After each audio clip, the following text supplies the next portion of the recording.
కేసీఆర్ ఊదరగొట్టాడు ఏమని? Double bedroom ఇస్తా, double bedroom ఇస్తా, డబుల్ బెడ్రూమ్ ఇస్తా. ఏ ఒక్కరికి కూడా ఈరోజు డబుల్ బెడ్రూమ్ ఇవ్వలేదు. అందుకే నేను అడుగుతా ఉన్నాను, డబుల్ బెడ్రూమ్ ఇస్తానటువంటి ఈయనటువంటి బీఆర్ఎస్ పార్టీకి ఎందుకు ఓటేయాలి అడగండి. ఈ రోజు జూబ్లీ హిల్స్ లో గోతులు పట్టే రోడ్లు కనిపించడానికి కారణము మొట్టమొదటి దోషి బీఆర్ఎస్ పార్టీ, రెండవ దోషి కాంగ్రెస్ పార్టీ. ఈ రోజు జూబ్లీ హిల్స్ లో ఎక్కడ చూసినా రోడ్ల మీద డ్రైనేజ్ ఏరులై పారుతా ఉంది.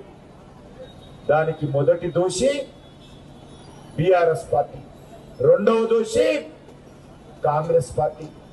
ఈరోజు జూబ్లీ హిల్స్ లో ఏ ఒక్కరికి కూడా స్వచ్ఛమైన మంచి నీళ్లు రావు, డ్రైనేజ్ కలిసి నిలిస్తారు.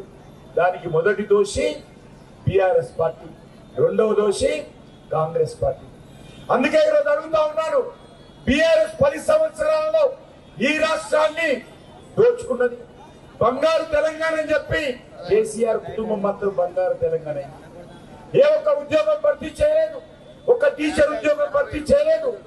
అంతేకాదు కేసీఆర్ హయాంలో విపరీతమైనటువంటి అవినీతి తాండవించి కేసీఆర్ కుటుంబము ఈ తెలంగాణను దోచుకున్నారు. తెలంగాణ ప్రజలందరూ కూడా మా కుటుంబానికి బానిసలుగా ఉండాలని అనుకున్నాడు కేసీఆర్. అంతేకాదు ఈరోజు కేసీఆర్ ఉన్నన్ని రోజులు ఏ రకంగా మజ్లిస్ పార్టీతో చట్టా పట్టాలు వేసుకొని తిరిగాడు మనకు తెలుసు.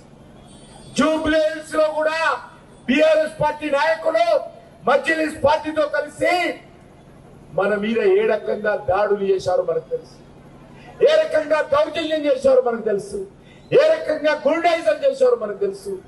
మజ్లిస్ పార్టీ ఓల్డ్ సిటీకి మాత్రమే పరిమితం కాలేదు. ఈరోజు జూబ్లీ హిల్స్ లో కూడా ఈరోజు ఏ రకంగా తోక ఆడిస్తుందో మనం చూసాము. కేసీఆర్ అడ్డం పెట్టుకొని ఈరోజు రేవంత్ రెడ్డి అడ్డం పెట్టుకొని ఎవరు అధికారంలో ఉంటే ఆ పార్టీ పక్కన చేరి మజ్లిస్ పార్టీ గుండాయిజం రౌడీజం చేస్తా ఉంది. ఇక్కడ నుంచి పోటీ చేసినటువంటి అభ్యర్థి కూడా మజ్లిస్ పార్టీ నాయకుడే. ఆయన కూడా కాంగ్రెస్ పార్టీ తరఫున ఈరోజు పోటీ చేస్తున్నాడే.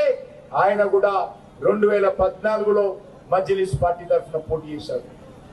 ఈరోజు మజ్లిస్ పార్టీ నుంచి అరువు తెచ్చుకొని ఈరోజు కాంగ్రెస్ పార్టీ పతంగు గుర్తు మీద చేయి గుర్తు పెట్టుకొని ఈరోజు ఎన్నికలకు వచ్చారు.